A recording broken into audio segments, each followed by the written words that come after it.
Hello, everyone, and welcome to this video of Disney Co. in the Know. I am Bruce Beal, owner of 407 and Beyond Vacation Company. And before I introduce today's guest, I want to say that Disney Co. in the Know is sponsored by 407 and Beyond Vacation Company, Disney and Universal experts to help plan your perfect family vacation. So all you have to do is show up, have fun, and create family memories. All right, I am really excited about today's guest on this show. She is a good friend of mine and fellow Disney enthusiast, Valerie Inslee. Val, how are you? I am doing well. How are you doing? I'm good. And I have to say, before we get going, that I owe you an apology. It has taken too long to get you on one of these videos or on the show. So I am glad we finally made it happen. Well, during the pandemic, it's nice to have something to do, I guess. So before we, we're just going to sit back, chill, talk Disney, and anything else that comes up. So, but before we do, tell me about your Disney background or history. When did you first go to the parks? How did you fall in love with Disney? Okay. Tell me your Disney love story, essentially. My Disney love story. Okay. So I grew up obsessed with Disney as a kid in Ohio. I was one of those kids that fell asleep to the Disney Channel for nap time. I watched Gummy Bears. My first favorite movie was Pete's Dragon. I started off as a childhood obsessed with Disney, but my parents never took me to the parks. Okay. So it wasn't until after they passed and I was actually 30 years old was my first trip to the Disney parks, and it was insane. I did not realize that it could get better than just loving Pixar movies and watching Disney at home. And then going to Disney and seeing it in the flesh was incredible. And then, so I spent 5 days in the park on my initial trip. We went to every single park. We did more than I could have imagined. And then within 2 months, I bought my first annual pass. And so I've been a pass holder ever since. That's how it happens, It does. It sucks you in. And I love the different stories about people, going to Disney World. So some people grow up going to Disney as kids, and some kind of acquire it as adults. And I think that when you don't go as a kid and you go for your first time as an adult, you have a different appreciation of the parks than when you grew up in them. 100%. And it really is one of those things where I think as an adult, you fall in love with a part of nothing else exists. The outside world doesn't exist. Bills don't exist. There isn't, anything. There's no politics. There's nothing that exists that bothers you. It's just you're focused on, I have a parade at 3:00. I have a Mickey Mouse meet and greet at 5. And I have to get on Splash Mountain. And that's it. And it's all that matters. And it's awesome. It's awesome to be able to disconnect as an adult in that way. Yeah, absolutely. When one of the biggest decisions of the day is, am I getting that Mickey pretzel, or am I getting the Dole Whip, or in my case, am I getting both? When that's the biggest decision of the day, it's just a wonderful escape. And when you go as kids, so I only went once as a kid, and I was in 4th or 5th grade, and I remember when my parents told me they got it for us for Christmas and that we were going.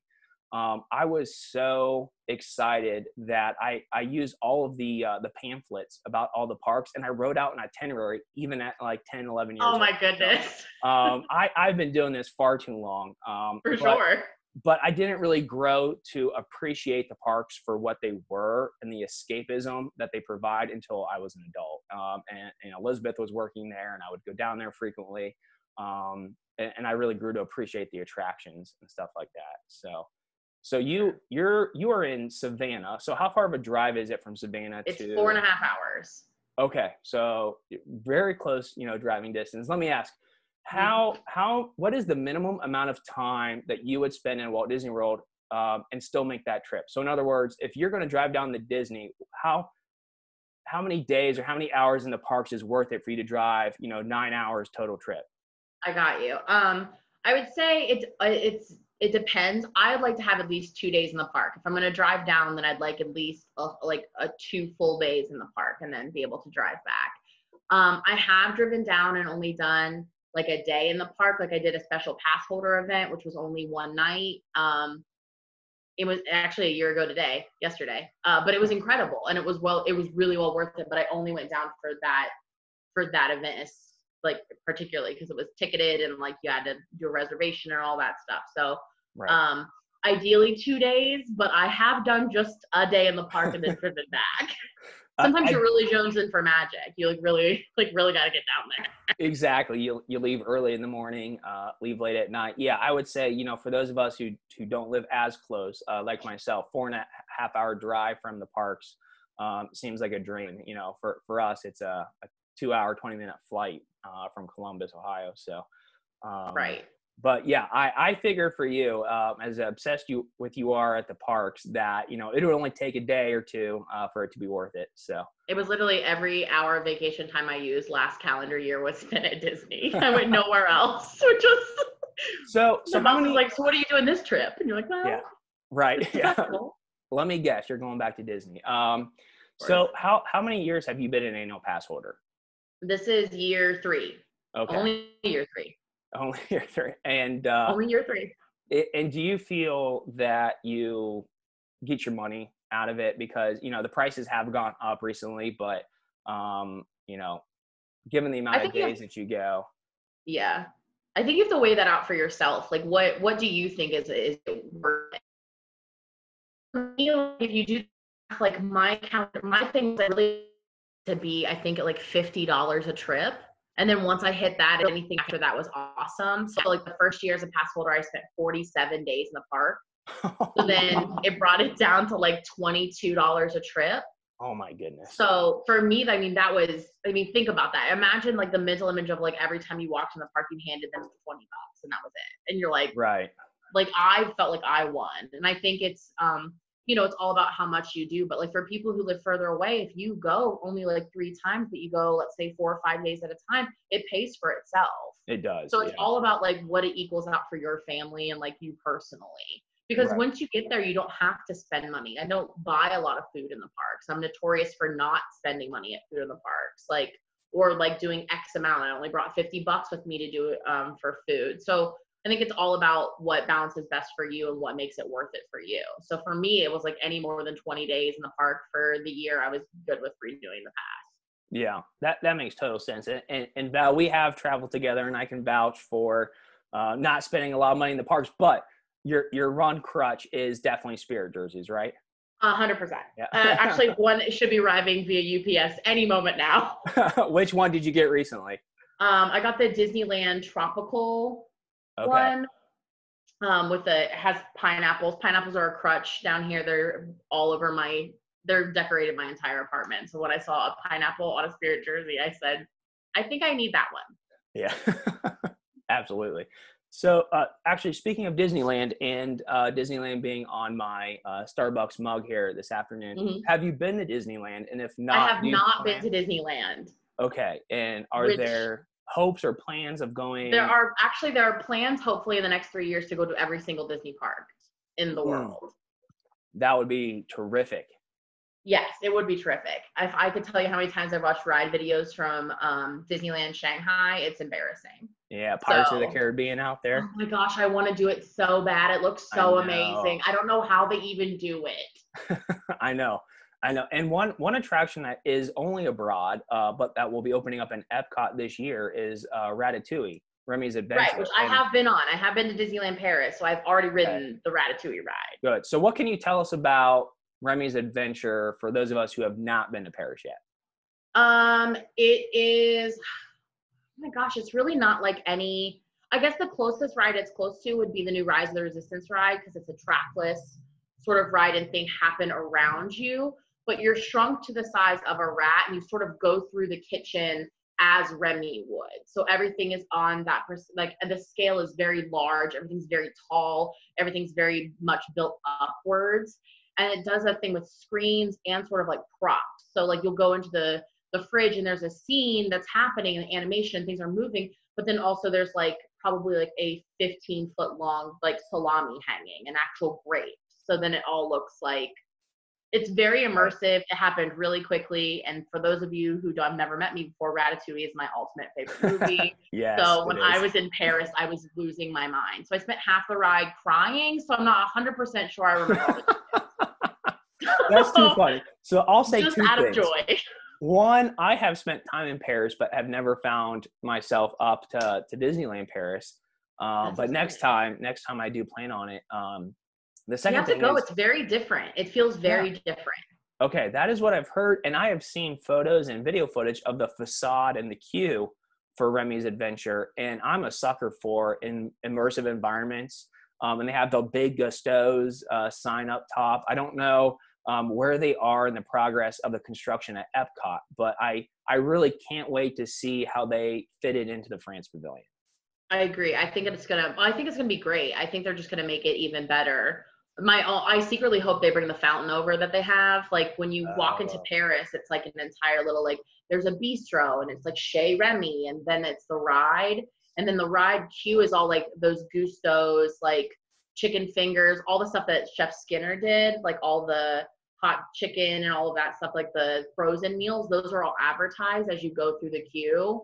And then you're like in a rooftop in Paris. Like, it's really pretty, but they have a fountain outside that's like little Remy's and like little cheese and wine bottles. It's actually really, really pretty. And so I hope they find maybe a miniature version of that somewhere in Paris. Would be really fun.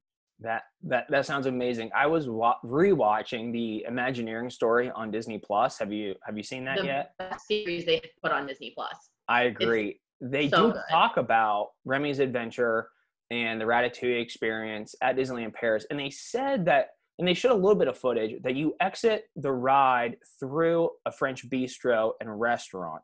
Do you recall that? Because I was trying to imagine what that's like. So when you step off of the ride, imagine like just like probably 12 feet of just windows, floor to ceiling windows, and like that is the restaurant. Okay. So when you exit, like walking down the windows, seeing into the restaurant, and then you could go right into the restaurant or left outside. Okay. So, okay. And then the restaurant's incredible because, again, it's all built to scale for Remy. So you're sitting on like toothpaste caps, and little like cocktail umbrellas are like the awnings of your table. It's incredible. That sounds great. I really can't wait for that to open up at Epcot. So I'm really excited about that. Let me ask, what's your favorite resort right now down at Disney World? Favorite resort? I probably Coronado Springs. That's one I have the most experience with. I think it's it feels really adult in Disney. Like, there's Disney in it for sure, but it feels like just really classy and timeless. They've done a lot of updates to it, and it's beautiful. It's a beautiful resort. So part of your choosing of Coronado Springs, is that due to the new Gran Destino Tower? Yes, we wanted to get drinks. Yeah, we didn't get to stay in the tower, but we did get to like do the rooftop bar, and then the bar that they have now that's in the new lobby, which is incredible. Yeah, and they have that new lounge outside. It's also nice. Like, they've done so much there. I agree. And you know, that resort sometimes gets a bad rap because it's a convention resort. And so families sometimes don't want to stay there because it kind of has that convention feel. But I tell clients all the time that if you don't want to be wrapped up in that convention feel, like, I don't feel like you have to, because now with Gran Destino Tower, check-in is all in that tower. And the other building is hosts all of the conventions and the meetings and stuff. And so, and that resort is so big that, you know, I tell guests, you don't really have to worry about that a whole lot when staying at Coronado Springs. Well, you're also, because you're like on the other side of the convention, like everything's taking place on the other side. So if you're not walking through those double doors next to the food court, then you're not anywhere near where the convention is. The rest of it is just, you know, gift shop, places to stay, places to eat, you know, your rooms, the pool, all of that's on the other side. Right. And to your point, though, it really does kind of feel a little bit more adultish. I think that's probably just, you know, part of it's the lack of just in your face Disney aesthetic. You're not going to see a bunch of Mickey ears, and you're not going to see, you know, characters walking around, stuff like that. But it's like nice, subtle Disney touches at Coronado Springs. I agree. Like, a lot of that art in the tower is beautiful, and you wouldn't know. And there's like a little Mickey in the corner of it. And you're like, oh, that's really cool. They've done a really good job with that resort for it feeling, and it feels almost, I would say, more expensive than what you're paying for. Like, it's only a moderate resort, but it feels so fancy. Yeah. Especially all that lighting that they've done and all those lanterns hanging in the entrance. Like, it is really beautiful. Yeah, I totally agree. So what about, let's move let's talk about attractions or dining experiences. So is there anything in particular that you are anticipating opening in 2020, 2021? A lot of changes are coming to Epcot. We have the Tron light cycle coming to Tomorrowland. Is there anything though in particular that you are looking forward to? Of course, the Ratatouille ride. Like, I would love to Yeah. ride it again and maybe not be having an emotional breakdown through it would probably be the best part about remembering it would probably be a little bit better. So I'm looking forward to that. Like, I'm also just looking forward to, like, hopefully I'm hoping Remy steps more into the limelight in Disney, just in Epcot.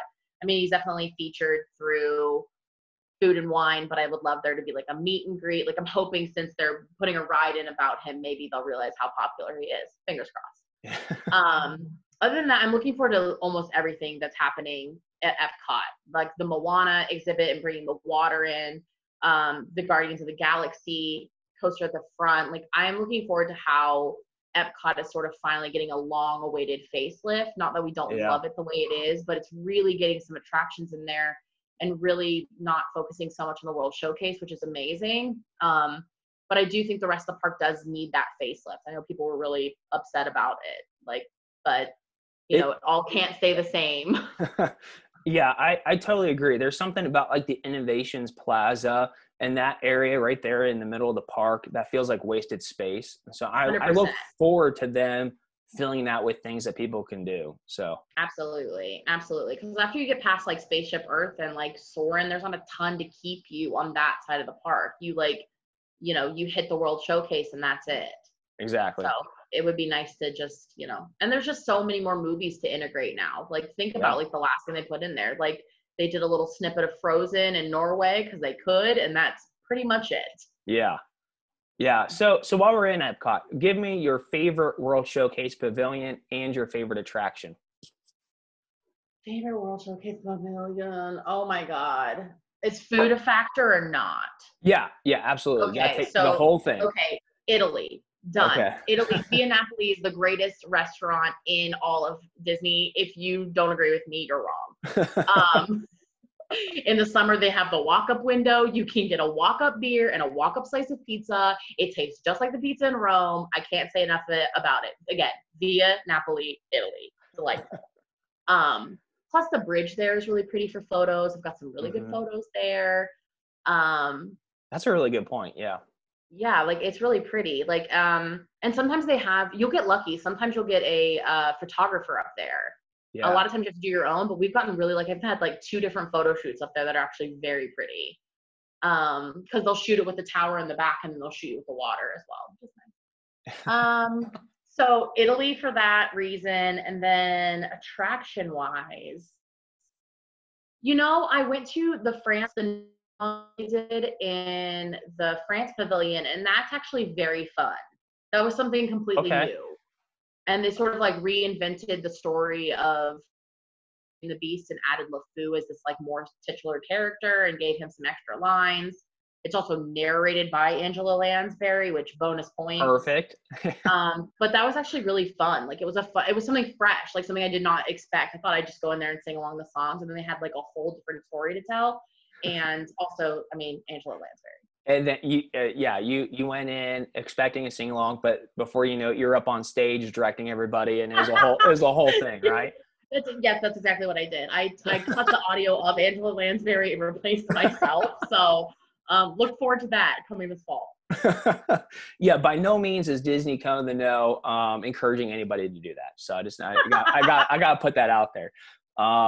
Sure, absolutely. It's funny that you went in that direction because I'm in a similar direction when it comes to my favorite attraction at Epcot. I'm a huge fan of Soarin', but unfortunately for me, Soarin' loses points a little bit if you sit on section A or C and you're not in B in the middle. Everything is so curved. The Eiffel Tower is warped, and it kind of loses that magical feeling of flying through those places because you end up just laughing, you know, like you're going through the African safari or you see an elephant, and if you're sitting on the end, the elephant looks like he's laying over, and you know, but Soarin' to me is one of those great innovative original attractions that's not after any IP, but like I enjoy no other ride at Epcot like I do Living with the Land.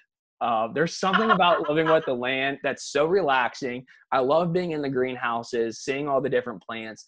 And I have to say, of all the you and I and our friends were there over Christmas. I have to say, I was so tickled with the Christmas overlay on living with the land. I would say too, I think it was one of the best overlays they have. And it's so Yeah. simple and it was so cute. Also, It's a it's fun because zucchini with a purple spotlight on it, and like there's Christmas lights, showing these plants. It's so simple but so good. also it's the best place to find hidden Mickeys. Like that's something that I find so entertaining. I feel like I find a new one every single time I'm on that ride. And I'm like, are they building hidden Mickeys? Are they like making fruit look like hidden Mickeys? Like what's happening? Yeah. And I love the ending. The music picks up a little bit. Kind of has like drums in the background, and then you pass, and there's like the blueberry girl and the coffee person and the rice person. I just love that ending. Yeah, it's a very interesting ride, and it's a great escape from when it's really hot out, and you're like, I just need like 10 minutes. Can we just take 10 minutes? So, and the greenhouses are neat. They really do a lot. Like. Plus, I don't know if did they give you the facts on the ride about how it helps Animal Kingdom and Animal Kingdom helps them? The providing of. They do mention about providing food to the park, but I think they're broad about it. Yeah. So speaking of that, we talked about Epcot. What if you could only visit one park? So you're going down for one day. You're driving from Savannah. Which park are you choosing and why? Bruce, I feel like you know this answer.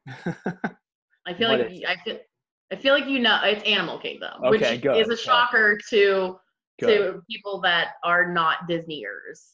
Yes. I think Animal Kingdom gets a bad rap, but I will tell you why. Good. It's my favorite. First of all, it's the most shaded, so I sometimes feel like it's the coolest park on the hottest day because it has the most foliage. Two, it has the best shows out of all of the parks put together. The caliber of show at Animal Kingdom is incredible. From the Festival of the Lion King, which is beautiful with live performers, to the Finding Nemo musical, which is the greatest thing they've ever made. And it's like Broadway caliber props, costuming, and performers. It has never been bad. I've seen it probably 30 times. I'm obsessed with it. I think it's amazing. It's the greatest thing in all the parks. Again, you guys can quote me. It's the best thing. Via Napoli and Finding Nemo. And then Tough to Be a Bug is still fun. Okay, I'm glad you're giving It's Tough to Be a Bug some love. I love that. I don't miss it. I honestly, every time I go, I make sure I go. It's quick. It's funny. It's nice to listen to other people scream because like you don't understand the cockroaches moving and then you're like, it's too late. I'm here. So. But that was also a fun show. And then, you've got Expedition Everest, which is an incredible ride. You've got Avatar. The Flight of Passage ride is incredible. Dinosaur, which is amazing. Like that's a not miss. The safari with real animals. I mean, I could go on and on. Pizza safari, delicious food. The barbecue, delicious. Yeah. I mean, it's such a good park, and it has so many characters just roaming around. Yes, especially like Doug and Russell dancing. Yeah, like you're just like, this is I love that park. I think that park is so well done and so underrated. People are like, oh, I want to go to Magic Kingdom. I'm like, have you thought about Animal Kingdom? The only thing they lack is the night show. I think it's the weakest of the night shows, but get in line for Flight of Passage. You don't really need to see, You can hang out in Pandora and get the same sense of night show just with all the bioluminescent lights which is amazing. And you ever wonder how often they repaint that? I've always wondered that. Like, do they go back through every 6 months? Because that has to wear. Of light, I have no idea. It is really breathtaking at night. Yeah, I agree. I actually agree with you. Animal Kingdom would be my one park as well. I love the attractions. I actually think it's top 3 or 4 attractions compared to any other park's 3 or 4 attractions. If you pit it up, Magic Kingdom's top attractions and Hollywood Studios top attractions, I think Animal Kingdom, they rank up there just as equally. And a lot of people think, well, I'm not going to go to Animal Kingdom because it's a zoo. And I think for all the reasons that you said, it's not a zoo. It's based on wildlife, whether that be plants or animals. And there are attractions with animals in it. And I would say Kilimanjaro Safaris is one of my favorite attractions on property. And where else do you get an attraction that you ride that it's not the same every time that you go on it? The animals are different. They're moving around. Sometimes they're up on the truck, not on the truck. Sometimes they're near the truck. Sometimes they're far away running around. So I do think that Animal Kingdom sometimes gets labeled as a zoo, and in reality, it's not. And well, I also think they do way more for the animals than normal zoos do. Like there are like, what zoo have you been to where animals are literally free roaming? mm-hmm. Like I've never been to a zoo that has free roaming animals that aren't like, I can't see where the safari ends. Like, Right.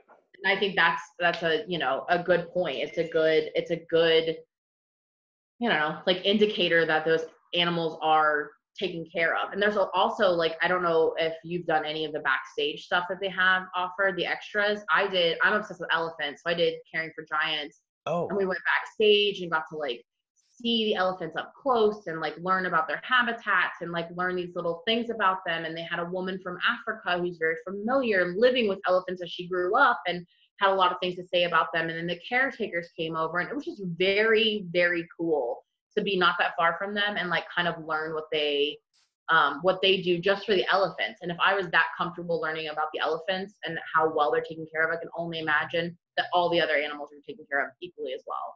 Right. That's a good point. So in terms of park icons, the Epcot Ball, you know, Cinderella Castle, I guess Tower of Terror, or the Chinese Theater at No thanks. Studios, and the Tree of Life at the Animal Kingdom. Rank those for me. Where does the Tree of Life rank? Oh man. Honestly, probably 3. So my top would be Cinderella's Castle, of course, just because it's iconic. It takes your breath away. You round that corner to Main Street, and there is nothing more beautiful than when you catch sight of Cinderella's Castle. And I could cry every time. I honestly could. I think it makes me so happy. And then the Epcot Ball is such an icon. Like, it is the Michael Jackson of park icons. Like, it is so interesting and neat. Like, Spaceship Earth is such a cool thing anyway, but like that thing at night is gorgeous. Those purples and oranges. I have the same picture probably 15 times of that ball, right? As you, with the palm tree in the front of it. So only because those two are so good is why the Tree of Life gets 3. And Tower of Terror is terrifying, so it gets negative. It's not even ranked. That's too funny. Yeah, you know, it's really hard to disagree with those rankings. Although I think, in terms of how long that I can like look at one of those or the feelings I get, the Tree of Life, I could stand around it, and when you like walk down to those trails and look up at it and identify all the animals that are carved into the tree. I don't know if that ranks above Cinderella Castle for me or not, but Cinderella Castle is kind of iconic for all of the parks and resorts, and so it kind of is that over-encompassing park icon. So I mean, the Tree of Life is incredible. Like, if you really sit and just like try to go around it, even when you're going through the queue of Tough to Be a Bug, like, I think I've spotted something new every single time I've gone. Right. And just like the craftsmanship of them really putting in there, and those light shows that they do at night where like they make the tree come to life. So neat. I think I've only caught like 2 of those, but they are so neat. They put so much life into that tree. It's beautiful. Yeah. I just, the other 2 are just not higher ranking for pure reasons of photos. I don't know. It makes sense. No. And Don't quote me. It's tough to disagree with those rankings. I would agree with you. So let me ask a fun question, although it might be difficult. If you were going to remove one attraction from any of the parks, which one would you remove? Val has the power to just say, no more of attraction X. What is it? No more attraction X. Oh gosh, that is hard. Probably Tower of Terror. Oh no! Oh man, everyone's gonna be up in arms about that one. Okay, let me just tell you all something. I hate dropping from the sky. It makes me very uncomfortable. It's my least favorite thing in the universe. They made it a ride that is just dropping from the sky. There's no other fun element of it except plummeting to your death 7 to 9 times.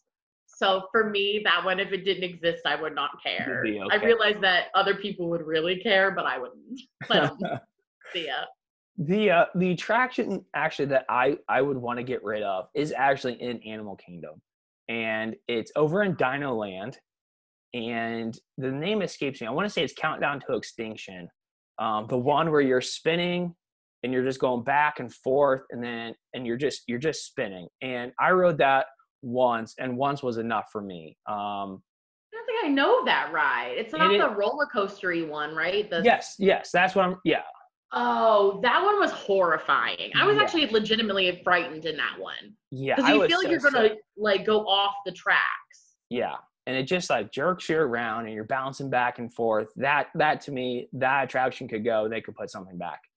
What is that called? That's gonna bother me now. I know. Same here. Oh God, it's not like it's like I don't know. Primeval Whirl. Primeval Whirl. Thank you. Ah! Countdown to Extinction, I think, was the name of the old dinosaur attraction. I was like, I don't know what Countdown to Extinction is. Yeah, I think that's also a fun fact for you. I did not know this until so. Dinosaur is one of, if I'm gonna fast pass it, I'm gonna fast pass Dinosaur, Expedition Everest, and Kilimanjaro Safari, and I go across the top of the park. It wasn't probably until I don't know, day 40 of this year of being in the parks, and our mutual friend texted me and asked me if I'd ever seen the movie attached to the dinosaur ride. And my question was, there's a movie? Yeah, I had no idea that Dinosaur was a movie that this ride is based on. Yeah, you Currently know what? streaming on Disney Plus. Had no idea it existed. Called Dinosaur? Called Dinosaur. Well, after this show, I'm gonna go check out Disney Plus. Have you never seen it either? Did you not know? I have not seen that. I haven't seen it either. I didn't know it existed, if I'm being really honest. Like, Val, have you seen it yet? No. Okay, how great would it be if in that movie they have a couple of quotes like, "Let's go get that dino," or "You made it. I knew you would." That, like, from the attraction. If those were in the movie, I would freak out about that. I would be dead. I could recite that ride. I've ridden the dinosaur ride so many times. I literally know the entire time I've ridden it. And I was like, what? All right.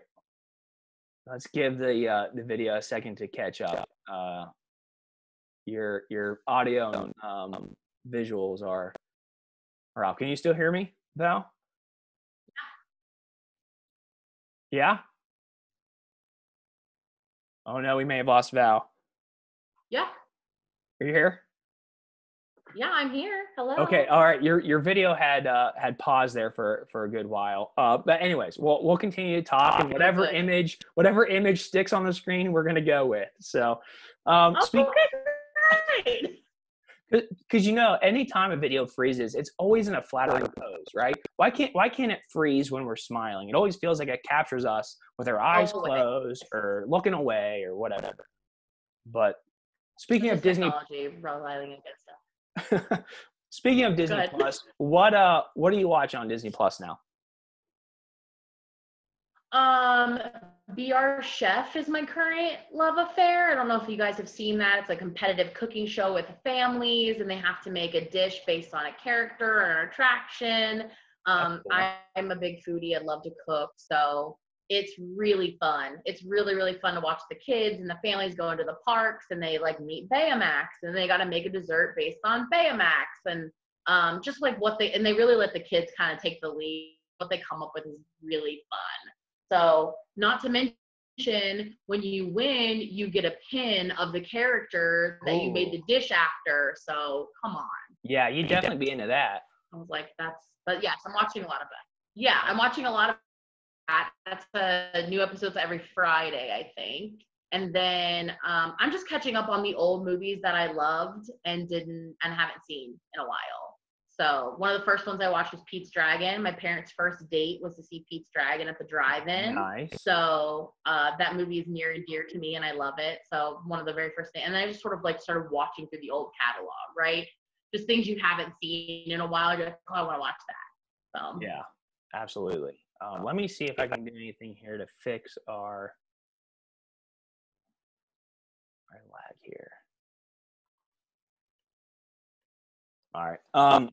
So I have been rewatching the Disney Imagineering series, and I don't know if you heard, but Rise of Skywalker will be released on May 4th on Disney Plus. So I'm definitely gonna to check that out again. Yay. Yeah, you're not into that, huh? No, but I heard there's a documentary about the Mandalorian as well being Yes. released on May 4th. So that looks Yeah. pretty interesting. So did you watch The Mandalorian? No, sir. I've never seen a single Disney thing or a single, sorry, not Disney, the Star Wars thing in my life. I haven't a clue. Okay, well, let me ask you this, and we'll make this our last question here. Okay. Having not seen a Star Wars movie, tell me about your experience and your perception of Rise of the Resistance. So we wrote this together just this last year, Mm-hmm. but I've A seen every rather Star Wars memorable movie. ride. Okay, Yeah. so No. tell me your thoughts on the ride, even though you have not seen any of the movies. Well, it's technology unlike anything you've seen before. It's like they take all the best elements that they could possibly make up and sort of throw them together in a ride. Um, I think all of Star Wars, all of it's very fascinating, even from someone who's never seen it. So for the Rise of the Resistance, I don't really know what the characters are. All I know is like we're the good guys and they're the bad guys, but it's so immersive Yeah, that you kind of are just lost in it. Like, I mean, being taken somewhere and being interrogated and going through this whole thing, it's just so intense. Like, um, it's done really, really well. Like, as someone who could not care about Star Wars at all, they did an incredible job with this ride, and I think it's more exciting for me to be on that ride with people who really love Star Wars to see how excited they are. So yeah. I'm always with somebody who is at like a 15, like very excited to do this, and I'm always like, yeah, this is fun. Who's he? So, but they do a great job. I think everything over there in Star Wars, like in Batu, is incredible. It's just a really immersive, amazing experience they've done. And for people like for fans of the show, it kind of feels like a love letter to somebody who's loved something for a really long time in their life, and then they get to go to this and like they get to see the Millennium Falcon and they get to stand in front of it and then they get to drive it, and it's they've done a really, really good job. And if I can be entertained and I've never seen a single one and don't know any of the plot lines or the characters or the wings or like whatever the boats are called or planes, I don't know. Then you too can be, you know what I mean? Like anybody can enjoy it. If I can take Right. from it and have a good time and go experience it, then that means that they did a great job because I'm not their audience. Right. That makes sense. That makes sense. And it is so immersive, and you become part of the action that even when you are transferring ride vehicles, do you recall my pants got caught on part of the attraction and it ripped a hole all down the backside of my shorts? Yeah, that was pretty So much the funniest thing that's ever happened on a Disney ride to date. it was the first time ever on Rise of the Resistance, and we're going through the scenes, and they're moving us, and it's like, hurry, hurry. So, you get out of the ride vehicle, and you're going to the next room, and I just felt like a little bit of a tug, and I thought, what the heck was that? Someone just pulled me back, but no, my pants got caught like on a doorway, and ripped them right there in Rise of the Resistance. So. Yep, you slid into that escape bot just saying, my pants are just split in the back. But you know what? It was the first time in Rise of the Resistance. Nothing could ruin that experience. No, nothing could. We all forgot about your pants until we got off the ride. For the next 10 minutes, your pants did not matter. Even if the experience is a bit breezy. So Yeah, there it was. A lot of ventilation in that ride. So Val, on the note of split pants, I think we'll wrap up this video. Thanks a lot for joining. Thanks for having me. This was fun. Who doesn't love talking Disney through an afternoon? Exactly, and we have to have you back. You're absolutely a joy to talk with, and so fun when it comes to Disney, and you're so passionate that you have to be back on the show soon. Sounds good. Anything Epcot and or food related, I am there. Sounds good.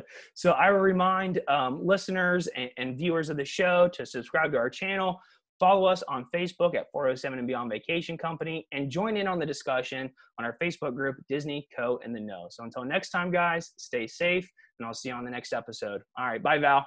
Bye.